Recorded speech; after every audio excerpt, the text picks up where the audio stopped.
नगर निगम के इतिहास में पहली बार किसी आयुक्त ने निगम का कोष भरने के लिए शासकीय कार्यालयों को सेवा कर भरने के लिए नोटिस जारी किया है। बताया जा रहा है कि इससे निगम को लगभग 10 करोड़ रुपए से भी अधिक का राजस्व प्राप्त होगा। मामले के संबंध में जानकारी देते हुए नगर निगम आयुक्त डॉक्टर सौरभ संजय सोनवने ने बताया कि नगर निगम की नजर में सभी एक समान है। सरकारी कार्यालय भवन और आम जनता के भवन कोई भी हो, सभी से संपत्ति कर वसूला जाएगा। हालांकि दोनों से वसूली के प्रतिशत और तरीकों में अंतर जरूर नजर आएगा। सरकारी भवनों से सेवा प्रभार के रूप में टैक्स वसूला जाएगा। यह 30 से 75% तक लिया जाएगा, जिसकी अब वसूली भी शुरू कर दी गई है, जिसका जिम्मा नगर निगम के राजस्व अधिकारी संभाल रहे हैं। अब तक 16 सरकारी विभागों से 1 करोड़ 7 लाख ही आए हैं। वहीं 56 विभागों पर नगर निगम का करीब 10 करोड़ से अधिक की राशि बकाया है। अभी तक नगर निगम सिर्फ कॉमर्शियल और नॉन कॉमर्शियल भवनों से ही टैक्स वसूल रहा था। इसके अलावा सरकारी भवनों पर किसी तरह का टैक्स नहीं लग रहा था। शासन के आदेश के बाद अब सरकारी भवनों पर भी टैक्स अधिरोपित कर दिया गया है। सरकारी भवनों से टैक्स के रूप में यदि सारी राशि मिल गई तो नगर निगम के इनकम में करीब 25% तक का इजाफा होगा।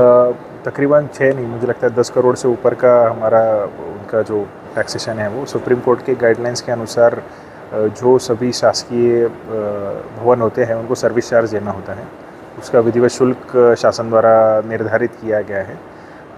लास्ट ईयर भी कुछ हमारे जो कार्यालय थे, एसपी कार्यालय था, कलेक्ट्रेट था, जिला पंचायत था, ऐसे बहुत सारे कार्यालयों ने उनका जो सर्विस चार्ज हुआ था वो भी दिया हुआ है। कुछ हमारे ऐसे इंस्टीट्यूशंस है जैसे एपीएस यूनिवर्सिटी है जिनका बहुत ज़्यादा बकाया है पर उनके द्वारा पेमेंट नहीं किया जा रहा है। कुछ शामशाह मेडिकल कॉलेज का 1 करोड़ के ऊपर बकाया है।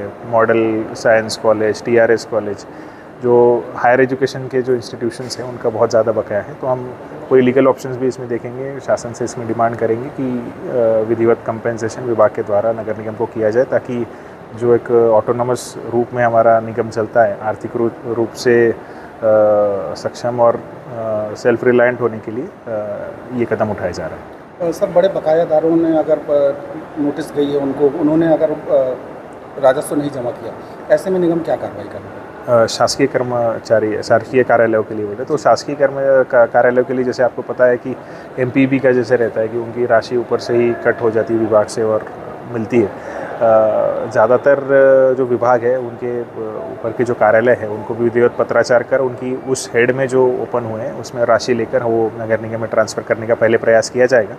नहीं तो वे शासन स्तर से इसको जैसे ही मार्गदर्शन मिलेगा वैसे उसमें कार्रवाई की जाएगी।